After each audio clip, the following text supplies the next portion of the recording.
Becoming selfish was literally the best thing I've ever done in my entire life, and let me tell you why. It all started when I was a little boy.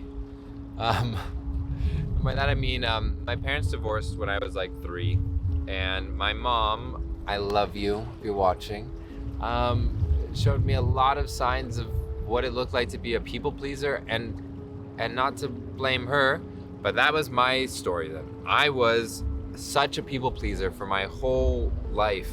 Like, I just learned to put everyone above myself. Like, and like hyper aware and sensitive to their needs, their feelings, the tone in their voice. Like, there's a beauty to this. There was amazing empathy that I built up there, but at the cost of the neglect of myself, of like everything about me. And I brought up that it came from childhood because I think it's such a great practice to see, like, where does this come from? And for me, it was like, cool, there was conflict all around me. And I learned that when I stepped in to mediate or to diffuse a situation or to make people happy, it made me feel good. And so then I learned, cool, if I can make sure everyone's happy all the time, then I can be happy all the time. And you can see what a recipe for disaster that will be. And so, yeah, over time, I just totally, by hyper focusing on other people's needs, lost sight of who I was, what I wanted, what I needed, and ultimately ended up feeling like drained, used, lost. I'd feel resentful as I like gave everything for other people and didn't feel like it was being reciprocated. And so this brings me to my favorite topic in the world, one of them. Okay, well, my favorite is manifestation. My second favorite topic, codependency. If you haven't heard about this term, your mind is about to be blown, my friend. I learned about codependency only like 4 years ago, and like my whole world changed. Quite literally overnight, like when I started researching this. And I had the definition here because there's a few different definitions of codependency, and I see people talk about it in a way that I don't think is true of it. So codependency is a behavioral condition where one person enables another's addiction, poor mental health, immaturity, irresponsibility, or underachievement. So like a problem, a negative behavior that they have, often to the detriment of their own well-being. So this first came up actually in, I read about it in a book called Codependent No More by Melody Beattie. So recommend this. And this was first observed in the wives of alcoholics, or I should say in the spouses of alcoholics. And it was seen like, wow, these people were doing everything to maintain the family to the detriment of their own emotions, needs, and feelings, and we're just enabling like toxic behavior. And so this is kind of my background into why I became selfish. And I actually think selfish is such a charged word. Like, it's so negative. Oh, you shouldn't be selfish. You should be the opposite of selfish. I don't, like, it just has such a negative connotation to it, like it, as if it means the opposite of altruism. But actually, I find I've been working on redefining, like, being selfish should be celebrated. Every time you put yourself first, I want to like call the orchestra, round of applause, give them a hug, give them a trophy, or her, give them. And literally being selfish has been the best thing I've ever done for myself and get this, everyone in my life. And we're gonna get into that. My favorite example here, and I'm sure you've heard it, is the airplane one. So it's like when there's a parent and a child, they're like, put your mask on first, and then help your child when the oxygen masks fall down, and put theirs on second. Like literally, you cannot care for the people around you if you don't do what you need to take care of yourself first. And like, I wish someone could have just slapped me when, I don't know, I was like heavily in my 20s and said like, what are you doing? Why are you sacrificing yourself in every way possible?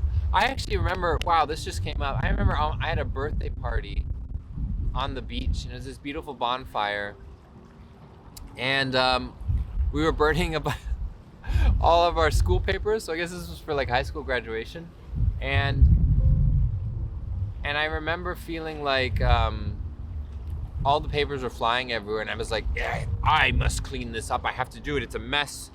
I won't ask anyone to do it because they're all having a great time, and I'll just do it. And I remember like spending like freaking 30 minutes chasing papers around, trying to clean up this beach and make everyone else happy, and feeling so not good. And I actually think those times when you don't feel good, when you feel uncomfortable or there's some kind of tension in your body, that's a gift. It is literally telling you, hey, there's something wrong that you need to think about, feel through, or communicate with someone else. And it's as simple as that. So here's how you're gonna start putting yourself first and reclaiming your power, my friend. By the way, I'm on a beautiful beach in New Zealand. I don't even know which one, but here's a seashell. So you're gonna prioritize self-care is your first step, number one. I want you to start getting really good at asking yourself, is my cup full? Have I taken care of myself? Have I put my mask on? Am I meeting my own needs before you start meeting anyone else's? So in other words, when you ask, is my cup full right now? Like, do I feel like I can give to other people? If the answer is no, then I do not want you to say yes to other people who need your help. And I'm gonna make this even extreme. If there's someone who really needs you and you are running on empty, you are doing yourself and them a disservice by saying, yes, let me just push through this one more time. You have the right to tell them, hey, I'm actually not feeling so good right now. I'm going through a lot on my own. I wanna be there for you. I love you, but not right now. Can I have a few days? Can I have a week? And guess what? If they get mad, they are not your friends. Or rather, I should say this. If they get mad, they're entitled to get mad. They can express whatever they want. But if they get mad and hold that against you, they are not your friends. And if you have already been offering help to people all the time, I'll let you in on a little secret. They are gonna get mad. And my therapist gave me this awesome example, but let me see if I turn it this, yeah. She gave me this awesome example. If, let's say you were giving a friend $1,000 every single day. You just started out of the blue. Here's $1,000, and you give that to them every single day. And you do that for 3 months straight, and then one day you just stop. Guess what they're gonna feel? Most people will feel this. They're gonna say, whoa, what's up? What's wrong? They might even get a little upset and frustrated with you and be like, whoa, I was dependent on this money. You were giving it to me so constantly, I just thought it was always going to come. And so I bought a new house, I bought new clothes, I bought all this stuff. They're gonna start making you feel guilty for the kindness that you were giving to them. But what is empowering about this is for you to realize that actually you're playing a role in this too. By giving them the $1,000 every single day and not saying anything like, hey, by the way, I'm doing this out of kindness and this can stop at any moment. If you didn't say any of that, then actually you set yourself up for a situation where of course they're gonna be upset and confused with you when you stop one day. So it is no different, the $1,000, to when you say yes to people all the time. They're like, but you always say yes. You always pick me up from the airport. You always listen to me when I'm trauma dumping. You always sit on the phone when I'm complaining for 3 hours. You've never said otherwise. I didn't know. I thought this was your favorite thing to do in the world. And so what I want you to get good at is you're gonna ask yourself, one, is my cup full? And then you're gonna do a second thing. You're gonna ask yourself, is this a hell yes? Is this something that I am so excited to do, that I can't wait to do? And start, if it's not a hell yes, I want you to get good at start saying no. And it's going to feel uncomfortable, and that's okay. That's part of the process. And I want to help you redefine what selfish means. I still say a hell yes to me still happens when I'm giving a gift to someone, or giving my time, or listening to them rant about a problem, because I'm like, I love them. They are my friend or my family, and they mean a lot to me, and actually spending the time on this is helping us bond and grow. And so it's not like you're neglecting everyone. And actually, I find when you actually have the balance where you take care of yourself, you're able to give so much more. And what I really want to teach you is you are not on this planet to make everyone happy. You are not here to be on the beck and call of everyone in life. And what's crazy is actually the opposite is true. You are here on this planet to make yourself happy, to enjoy life, to chase after your passions, to fulfill your purpose, whatever you want to call it. That's what you're here for. And so number one, you're prioritizing self-care and yourself more. Oh, I'll tangent, because you might be asking this, like, well, I don't know what to do to fill up my own cup. This could be a whole nother video. But just start with what lights you up, what makes you smile, what puts you in the present moment, where you lose sight of the past and the future, that you just love doing. Do more of that stuff. And if you're not even sure of what that is, just experiment and try stuff. But you know what your favorite meals are. You know when you like having time with people versus time by yourself. Like, you know the answers to this stuff. So the next bit is you're gonna start setting very strong boundaries. One of my favorite words of all time. Boundaries are literally a must. And I've heard of someone once say, like, boundaries are evil. We are all oneness and we should all be connected and stuff. And I say, F you. Like, I think boundaries can be beautiful.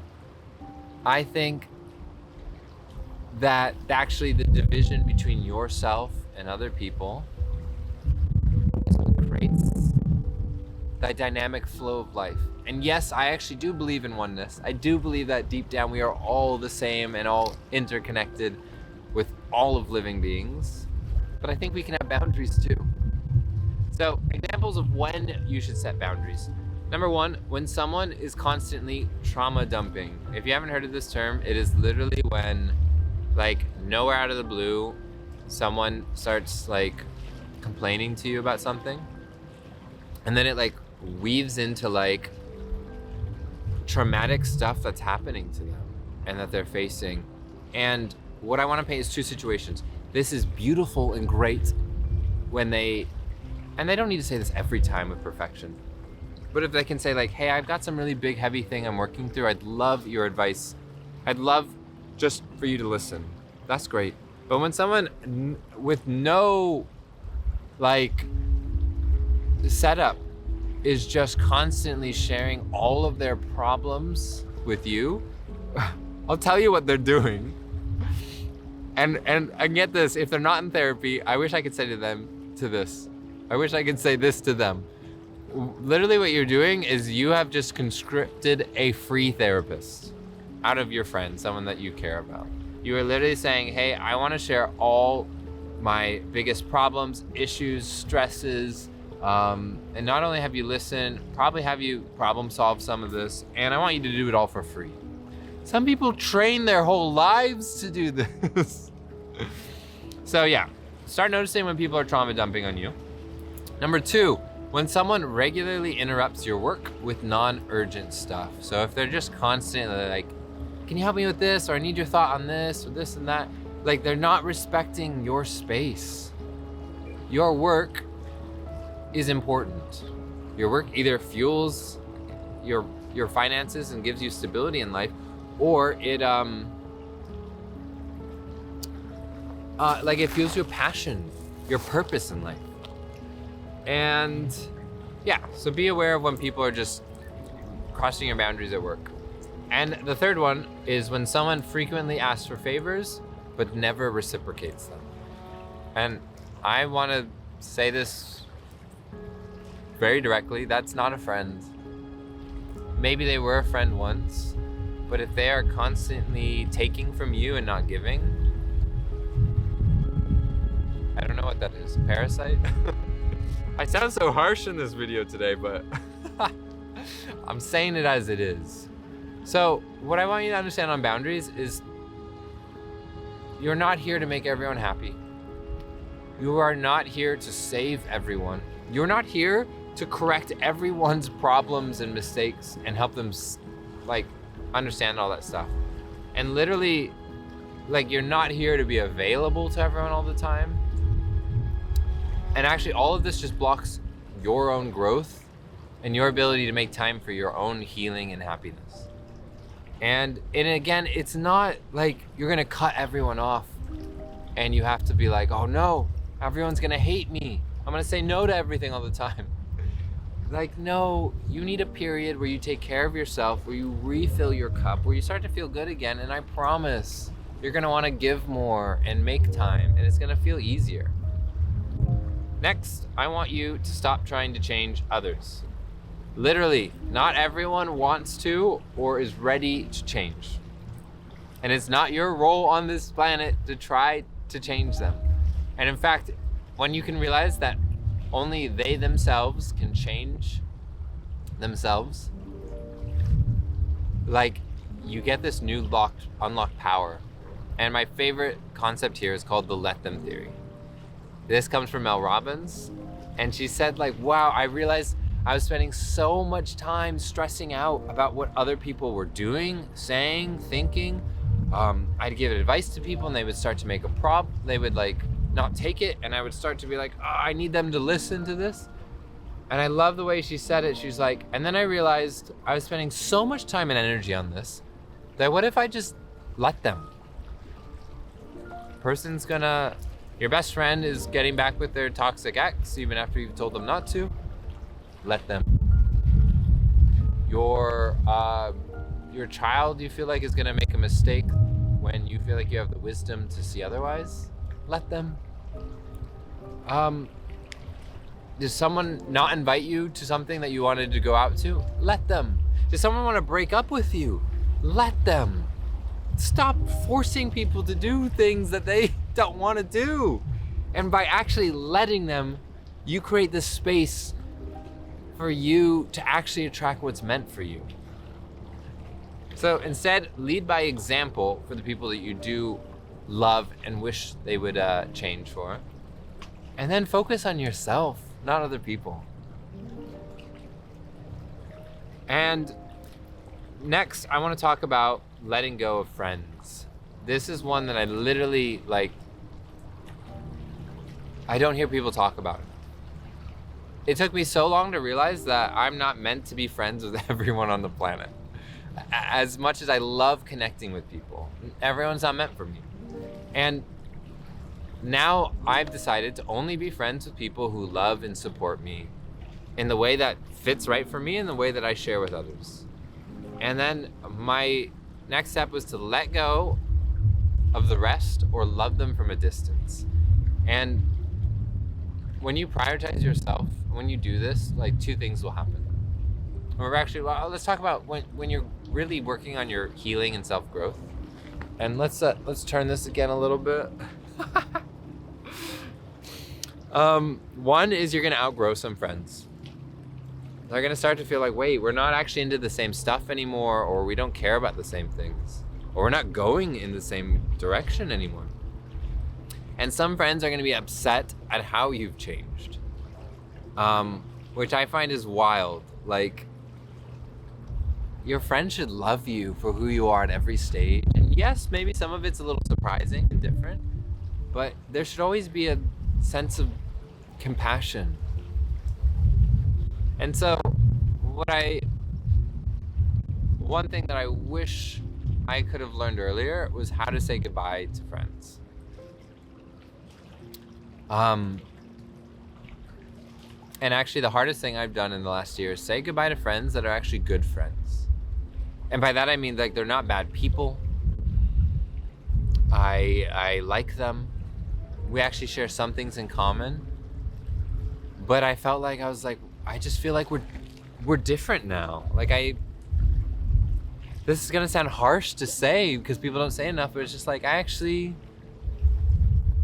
just don't love the time we spend together. And that's okay. I used to love it. But we've grown apart. We've changed. I care about different things now. And that's okay. We can say goodbye and maybe one day we'll come back together. And so if you want help on how to say this to people, if there's a friend where you're not being treated right, you could say something like, hey, there's something I want to talk about and this is uncomfortable for me, but I don't like the way that you've been talking to me and I haven't felt supported. And see where that conversation flows. Another version is what I said before. Even when there is no problem, you could just like say like, man, this kind of sucks and it hurts me, but I actually just sadly don't feel like I have the space for this relationship anymore. I feel like we've kind of grown in different ways and it just doesn't feel like the right match for me. And what's crazy is we get good at some of this in romantic relationships. But like no one talks about this for friends. It literally is the same thing. You can have friend breakups and they don't have to be disastrous. And then the last thing I want to cover is self-worth. So, this is good. So now you're learning to be selfish. You're prioritizing your own self-care. You're setting strong boundaries. You've realized that you're not here to change everyone in the world, and you're letting go of some friendships that aren't right for you anymore. The last thing is let's seal it in. Let's lock it in with self-worth. The only person's approval in this whole world that matters is yours. Not your parents, not your best friends, not your boss. Well, you know, their opinion matters for your job survival, but not for your happiness in your life. And so what you need to work on here is, if you're like me, you've spent most of your life putting yourself down, neglecting yourself, not prioritizing yourself. So what we need to do now is literally reprogram your mind towards self-love and self-worth and self-care. And I want to give you your power by seeing where you lost it. So society conditions us to see our value when others give us approval. When we get good grades, when we get good compliments from people we're romantically interested in, when our boss gives us approval, all of this makes us feel good about ourselves. But literally what this does is just makes you a slave to other people's opinions. Let me say that again. When you constantly seek approval from others, you are becoming a slave to their opinions. What I want to reprogram your mind to remember is that you are actually you are perfect and valuable exactly as you are, and when you are your authentic self. So it takes time and practice. It took years of therapy for me, but it doesn't have to be long. The goal here is just to learn to love yourself. And so 4 examples I recommend is I want you to say, I love you in the mirror every day. And it's gonna feel weird and uncomfortable at first. I even heard someone recommend, they're like, I now say loving things to myself in the mirror. At first for like 30 seconds, and now I do it for a minute. And now she did it for like 2 minutes. And she's like, wow, it like totally changed how she felt about herself. The other example is affirmation, so same thing, but just saying it out loud, positive statements about yourself, they actually work. Meditation here is a way to just like get still with your mind and your thoughts and start taking control and mastering them. And then a final one is solo dates. So if you want, think about the most romantic, exciting dates of your life or the ones that you want to go on. Literally take yourself on those. Go to the fancy dinner.